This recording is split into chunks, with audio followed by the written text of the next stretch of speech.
Hey, what's up, people? Piz out here, and today I want to talk to you guys about the new film Green Room from writer-director Jeremy Saulnier. This is a review that you guys chose. I gave you the option on my Facebook and Twitter pages. Do you want to hear me discuss Green Room or Hardcore Henry? And hands down, you guys chose Green Room.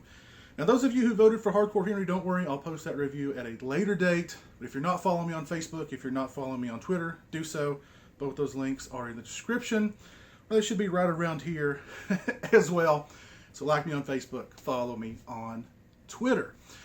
Green Room is the simple yet effective story of a punk band that get a gig at a neo-Nazi skinhead club. While there, they bear witness to something that they should not have bared witness to. They become trapped inside the club, held there against their will by the neo-Nazis who want to kill them. And what ensues is one of the most visceral, intense, savage movie-going experiences that I've had in some time, and I liked it a lot.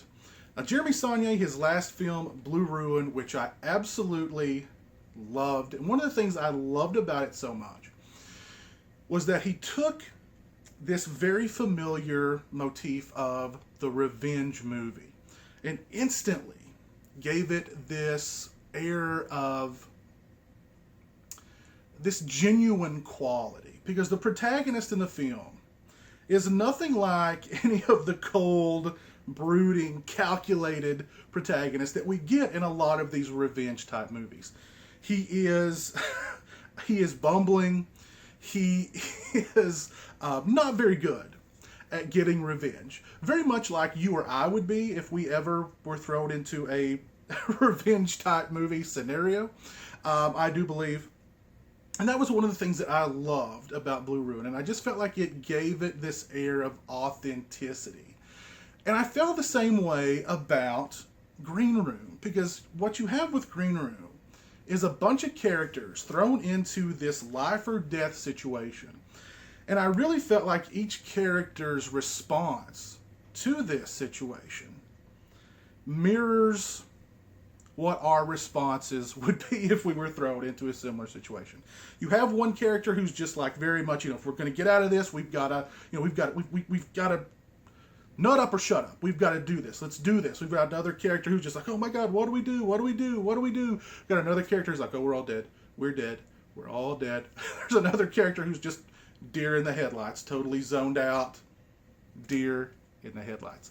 I think pretty much most of us would fall into one of those categories if we were ever in a situation much like this. So again, with Green Room, there was that air of authenticity to the film because I thought the characters felt real, or at least their reaction to this kind of situation felt real. Another thing I loved about the film were the performances. The late Anton Yelchin gives a fantastic performance in this film. Patrick Stewart, Professor Xavier, is the leader of the skinhead neo-Nazi group. And on one hand, I'm like, wow, that's really inspired casting. And then on the other hand, I'm like, that's really weird casting. Because I think you would expect Patrick Stewart in a role like this as the bad guy to just kind of steal the show. However, the performance of Imogen Poots in this film totally steals the show. She absolutely steals the show and owns this movie. A fantastic performance from Imogen Poots. You've seen her in 28 Weeks Later. She co-starred with Anton Yelchin in the Fright Night remake. But great performances really all around. The movie is absolutely intense. Viscerally intense. One of the most viscerally intense movies I've seen in a long time. Scene to scene, it just feels like, my blood pressure was up the entire movie. Like, I didn't know what to expect next. And it's a savage movie, man. There's some pretty brutal scenes in the movie, unflinchingly brutal scenes in the movie.